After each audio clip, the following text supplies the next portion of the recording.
ជំរាបសួរបងប្អូនបាទថ្ងៃនេះខ្ញុំនឹងលើកឡើងពីចំណេះដឹងមួយដែលបងប្អូនមួយចំនួនគាត់អត់បានដឹងនោះទេហើយចំណេះដឹងទាំងអស់នោះគឺខ្ញុំចែករំលែកទៅបងប្អូនដែលមិនដឹងសោះឲ្យដឹងទាំងអស់គ្នាបាទបងប្អូនមានឆ្ងល់ទេតើរថយន្តកុងតឺន័រគេដាក់នៅទូកុងតឺន័រដឹកលើរថយន្តនោះតើវាមានអ្វីដែលអាចតាក់ជាប់ហើយមានសុវត្ថិភាពបាទអញ្ចឹងទៅមើលទាំងអស់គ្នាព្រោះវាមានកលឹះមួយតោះបងប្អូននេះជាកលឹះសុវត្ថិភាពដែលយើង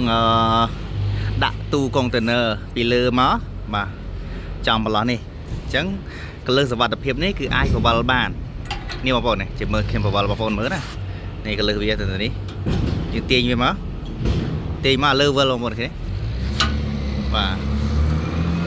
គឺវាវិលបែបនេះវាអាចទំពក់បាទតាក់ជាមួយនឹង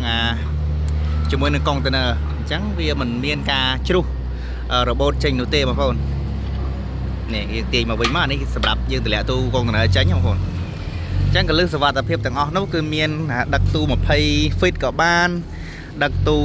40 feet ក៏បានដែរអានេះសម្រាប់ដឹកទូ20 feet បងប្អូនណានេះគេលើកឡើងចេះមកបាទនេះគេអាចលើកបានអញ្ចឹងណា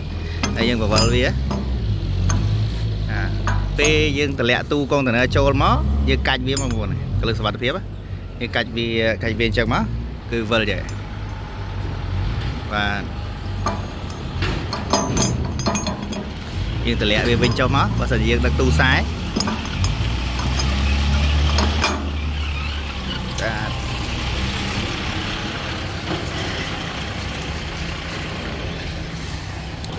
ថ្ងៃនេះអត់ទាន់បានចេញទៅទេបងប្អូនប្រហែលជាយប់បន្តិច